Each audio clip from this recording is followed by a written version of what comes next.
Bits, I become a better songwriter, and as I travel and meet new people, I become a better lyricist and a better poet. So it's all Yeah. just combined into one.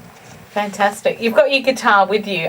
How long did it take you to learn that? And is it the only instrument that you play? Oh, I'm still learning. It's been 30 years. Yeah. Well, I used to play the piano till, as a sound engineer, I recorded a pianist from Disney.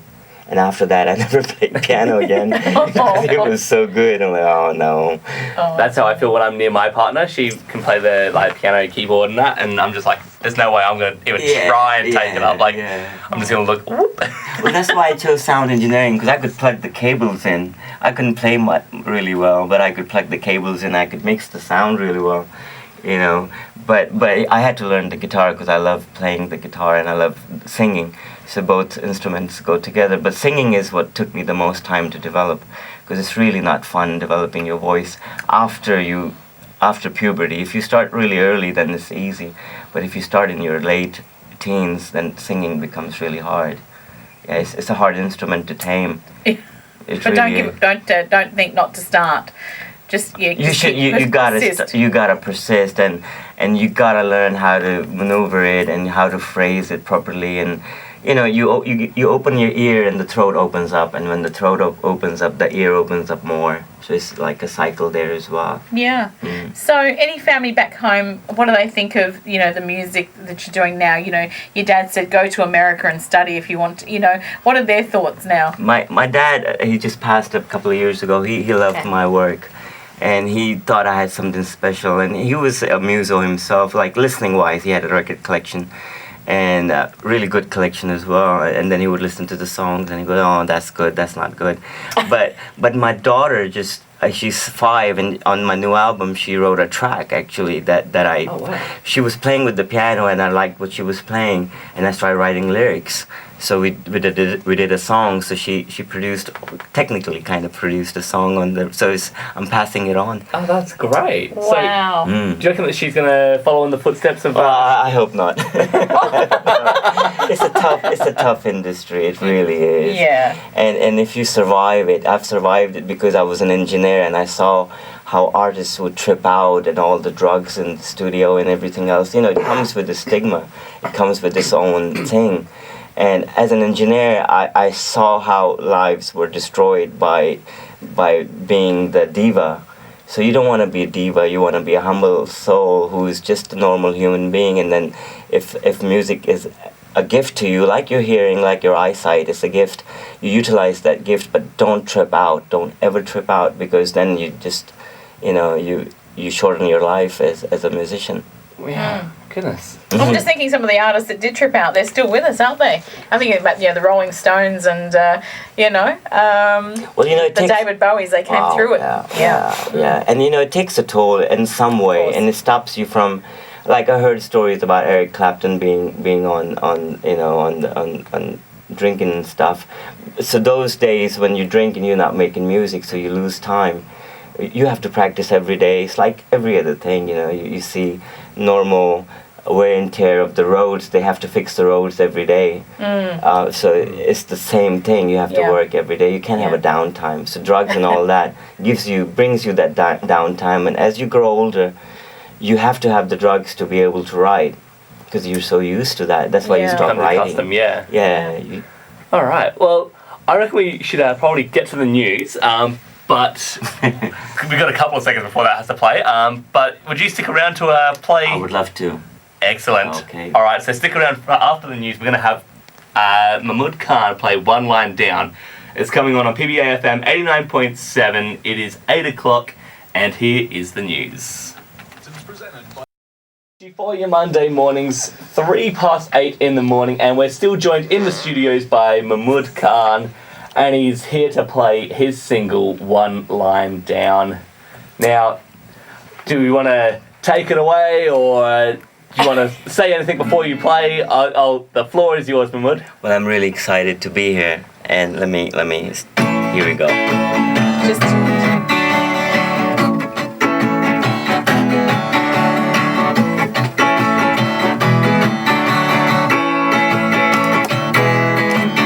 Reading what's incorrect, done in time easily. super profound might just come around. Wind of change, maybe she isn't bound. Love is laying in a jam, we're fortunate get found. One line down, one line down, one line down, one line down. Reading words incorrect when the melody is around. Between the sun and the loud, distances up and down. Miracles are near when you hold my hand. Vision it comes clear if the wisdom's grand. One line down, one line down, line down, line down, line down again. Ooh, one line down, line down, line down, line down again. Ooh, one line down, line down, line down, line down again. Ooh, one line down, line down, line down, line down again. I do recall of a need to be able and free. Imaginations and its oceans, we sail in valleys of bliss. Forest invades when you hold my hand. Music unfades as the magic crowns. Ooh, one line down, line down, line down, line down again. Ooh, one line down, line down, line down, line down again. Ooh, one line down, line down, line down, line down again. Ooh, one line down, line down, line down, line down again. Woo! Oh, thank you. Mahmood Khan here. I'll turn that one off while you move around there, Serena. Thank you so much. That was great. I loved it. Oh, thank you very much. Serena. It's a morning song for sure. Definitely. Morning show. We've got that on record. We're just going to play that on repeat now. Oh, that's awesome. Thank you. Oh, can I ask Very him? I guess with being Pakistan, was there ever a language barrier or a sense of identity? You've always seemed to have kept that. Did you ever feel like it was a barrier, like breaking through music, especially in the US and coming to Australia? Huge language barrier, huge. And writing in a different language is like, oh my God. So I had to develop that as well. I had voice coaches and teachers who would tell me how to do my V's and W's properly, and things like that. Because if you're going into a new language, you want to sound good. And thank God for music is like language free, so you could practically sing in any language, but it does make it more fun when you understand it a little bit. And here and there, and in the old days they used to have those lyric books where you would go by the album and then you would also go by the lyrics. Yes. So to me, lyrics are an important part, but you just have to. It's all about the vowels and stuff. So as long as you get those together, I'm pretty happy. But huge barrier and getting your point across as well. So I started writing in both. I also write in my native language, which is Urdu, and in the States, I had changed the name and all my work was under a different name. I used to be called Dave Shadeen. So all the mixing records and everything used to be Dave Shadeen. And when I went out as an artist, I had to go back and rebrand myself and call myself what I was named as a child, which was Mahmood. And although it was hard for initially, because people would ask they wouldn't know how to pronounce it. But then I thought that was kind of cool. You got a name that nobody can pronounce. I thought that was nice. You gotta have a little bit of conversation before you can talk to you. Right. And then even Mahmood, it's an Arabic name. So if you talk to an Arabic person, they'll say Mahmoud because they do the khaz, But I don't do the khaz. I do the uz, I can tell you what my mood is. It's happy. Sorry. It's amazing. I'm a mum too, and I always get the eye rolls at home when I do stupid puns. Sorry about that. Well, She's the mum, but she's got the dad jokes. Dad jokes, yeah. Can I ask also who you might look up to? Like, we were talking about the Rolling Stones and all that kind of stuff. But, I guess as an artist, you would aspire or look up to different artists who might influence you? That's funny. Australian artist called Barry Gibb was a huge influence on my work. He was part of the Beegees for a long time. And I used to be around them. I loved their records. And, they were produced by this producer called Arif Mardin, who was a Turkish producer, worked for Atlantic Records back in the 70s. And he produced a lot of records like Chaka Khan and Phil Collins and the Bee Gees, and he practically gave the Bee Gees their sound. So I was a big, huge fan of Arif's work. And of course Quincy Jones, huge producer. I loved his work. I loved how they produced the records in the studios. And many other producers who I grew up with, but they never really became really big producers, but they were really there. This guy called Cedric Malone, and I produced. I worked with a guy who Louis Johnson, who was with the Johnson's Brothers. He played that bass on that Michael Jackson's Billie Jean record. The doo doo doo. That was Louis Johnson, and I had the opportunity of working with him. I also worked with Leon Silvers, with the Silvers Brothers. These are all black funksters. Now you just name dropping you. Yeah. So It's impressing me, Sharina. It's working. Well, you don't know any of the names. That's the beauty of it. But because these are the producers behind the scenes who were never up front, But I'm not an artist follower. Like even when I was little, when I had this record collection that I talked about, I used to look at the back of the record, and if the artist had written the songs, that was a different pile. I only used to listen to the records that were written by the artist who was singing. I never liked people who sang other people's work. And I guess that's why I'm a singer-songwriter, Absolutely. Excellent. All right. Well, Sharon, do you have any more? Sorry, I think I cut you off there. No, that's okay. Yeah. I guess being different to a lyricist to being a singer. My old daughter's guitar teacher thinks he's a lyricist more than, I guess a songwriter or a singer as such, because his vocals aren't perfect, but he loves to write music and just does it for the enjoyment. Do you know what I mean? And I think that's that balance that you were talking about. Well, the love affair, if you really want to get down to it. Hopefully your wife's not listening. The love affair is with the voice. So I loved listening to my own voice recorded. As a child, it was never recorded, but I could hear it. But only when I went to the studio and I recorded it, I'm like, this is terrible. Oh my God. And that's when the struggle begins. You want it to sound better and better and better, and you practice to. And then in a world of arts, everybody's just so accomplished. You got the tenors, you got the singers, you got the female vocalists. The world is full of beautiful singers, so you feel very small. And then you work on your voice, and you work on your playing, and you work on your lyrics. But voice was the main showcase for me, and everything else was falling around the voice. And the way I sing, I can only say certain words properly, so that's why I write my own lyrics, because then I choose only the words that I can sing well.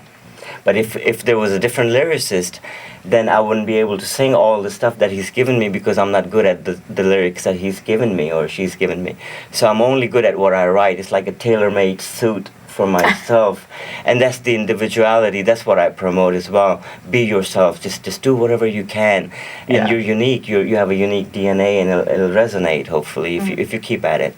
I appreciate you saying that, because when we have new trainees here, the first thing they'll say is, I don't like my voice on air. And I guess after a while you start to work on your craft, and once you start wearing headphones, you develop your radio voice.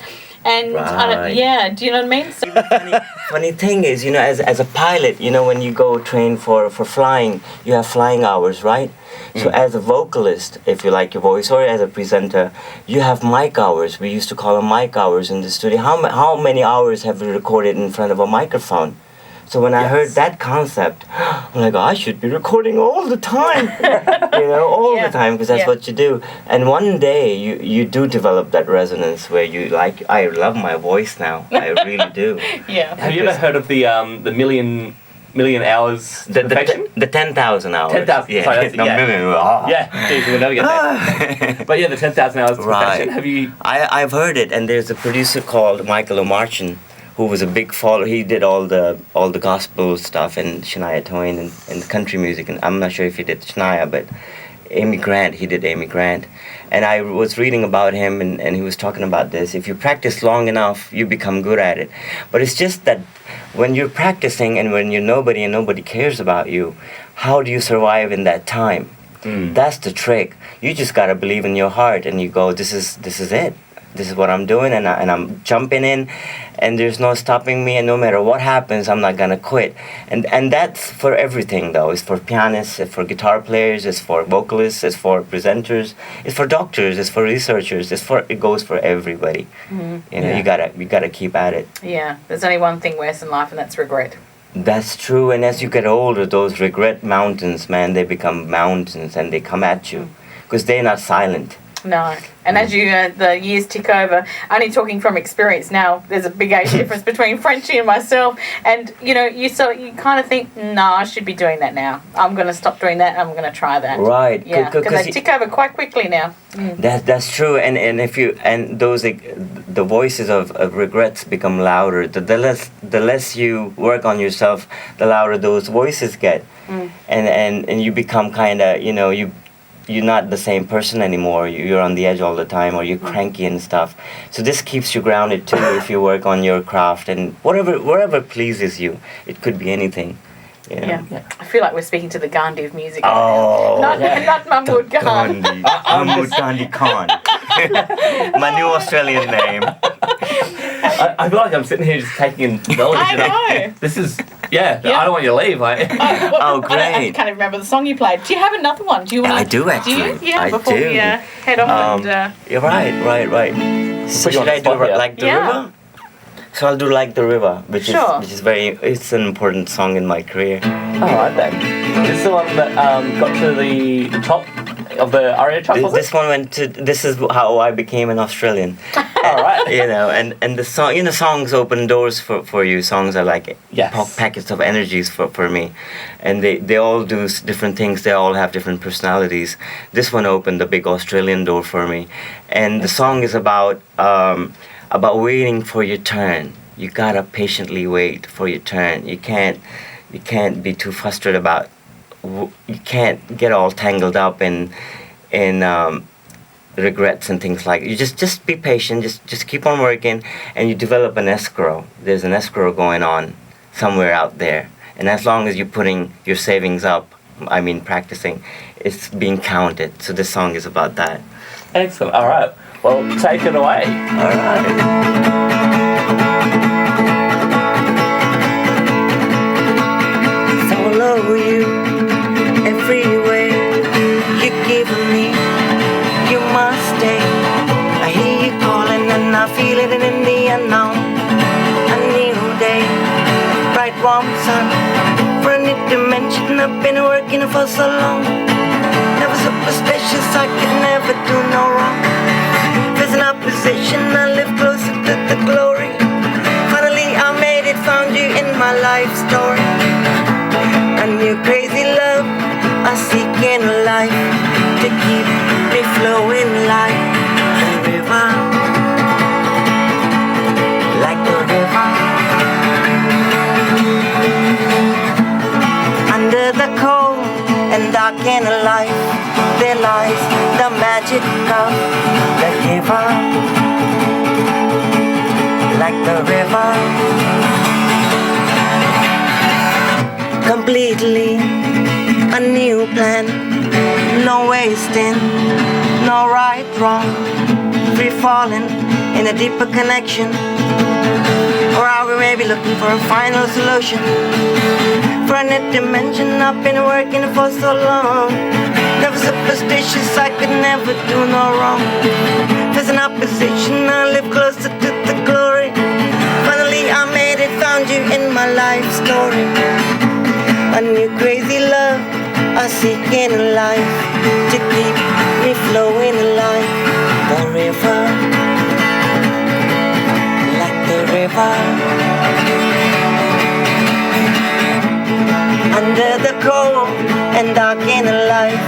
there lies the magic of the giver.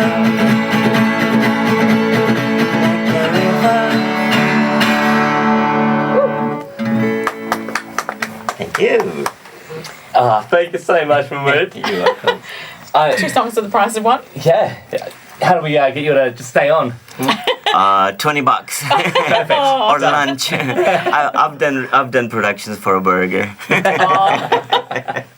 All right. Well, I reckon we should let you go because you've got is it more and more radio? Yeah, things to we're do? going to Gulwa. Gula? Yeah. Yeah, that's where we're going next. In the I think in a couple of hours. That's where we're going, and then All right then. yeah, for the next 2 days we're just doing all radio stations across Adelaide. Excellent. Wonderful stuff.